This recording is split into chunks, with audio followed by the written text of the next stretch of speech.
Salve, caçadores! Bem-vindos a mais um episódio de Hunter Revela Livros. E hoje eu vou falar de um livro que se tornou filme. Estou falando do livro Guerra dos Mundos. Esse livro aqui, por incrível que pareça, foi escrito em 1898 por H.G. Wells e teve sua adaptação, a última que provavelmente muita gente assistiu, em 2005. Assim como eu falei no livro lá que deu origem lá a Blade Runner, esse livro aqui tem muita diferença em relação ao filme. Convenhamos, eu gostei muito mais do filme do que do livro, assim, uma visão total. Só que é a mesma coisa que foi lá no Blade Runner, a essência foi tirada e colocaram num filme mais moderno, né, que agrada mais pessoas contemporâneas como nós. Esse livro aí, escrito no século XIX, né, então você fica impressionado com a capacidade do autor em imaginar coisas, né, modernas para aquela época.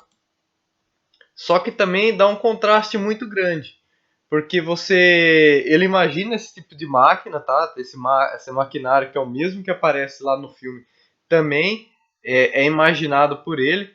Só que vocês imaginem que está tendo um ataque com essas máquinas modernas aí de alienígenas numa Londres, numa Inglaterra do século XIX. Então, o que os caras tinham para bater contra esses caras? Canhão. Então, você imagine a ineficácia que teve. Realmente a humanidade correria sérios riscos de vir ao declínio. Mas acontece as coisas lá com bactérias também, os alienígenas morrem. Mesma coisa que aconteceu no filme. Graças a isso que a humanidade é salva aí. Tem alguns personagens psicológicos, eu não digo que é o mesmo personagem, mas tem alguns personagens com problemas psicológicos, que é a mesma coisa que acontece no filme, de o cara entra aquela coisa que a humanidade vai ser dizimada, daí começa a entrar em colapso e começa a viajar na maionese, começa a ter uns ataques assim, bem malucos, assim, tem uns malucos lá que aparecem um monte de vezes.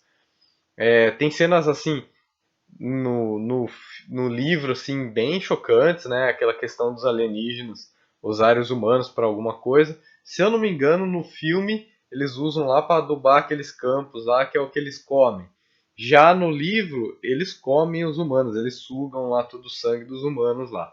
Uma crítica para esse livro aí, se você for ler, tem que ter paciência. Uma que você tem que botar na sua cabeça que você está lendo um livro do século XIX.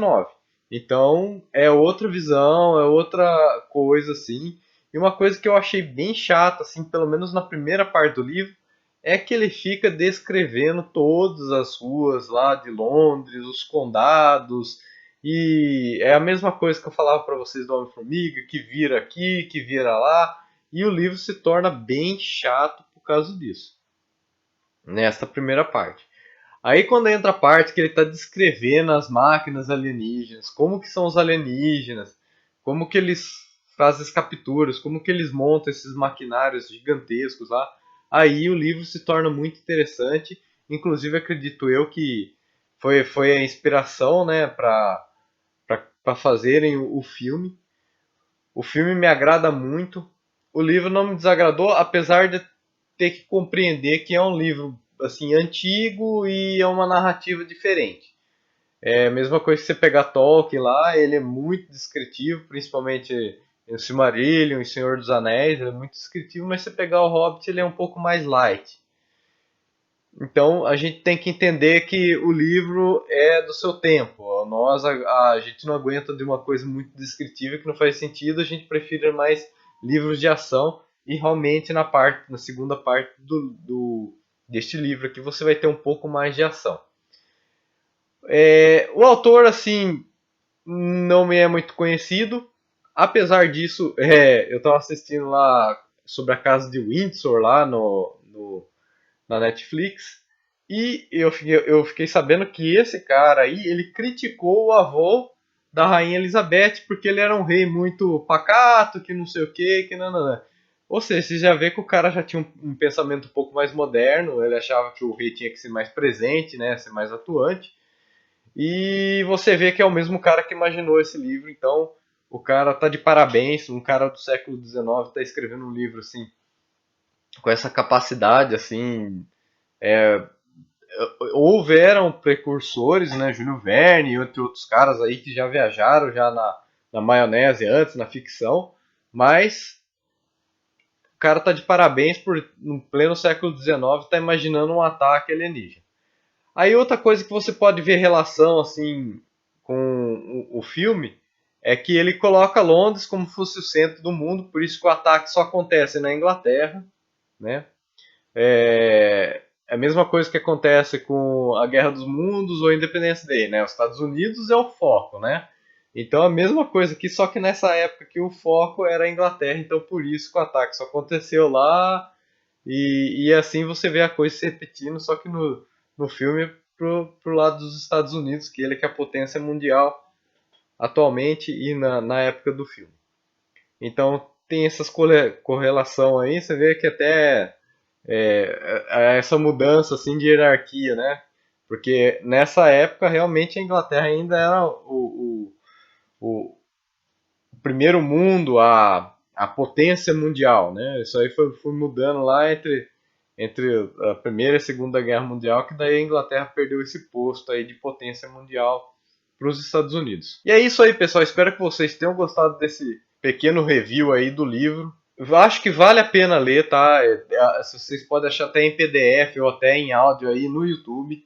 O cara conseguiu imaginar uma coisa assim bem improvável, apesar que ele achava que era marciano. Se você vê a ideia dos caras lá do século XIX, achar que existiam vida em Marte e achou que é os marcianos que estavam indo invadir.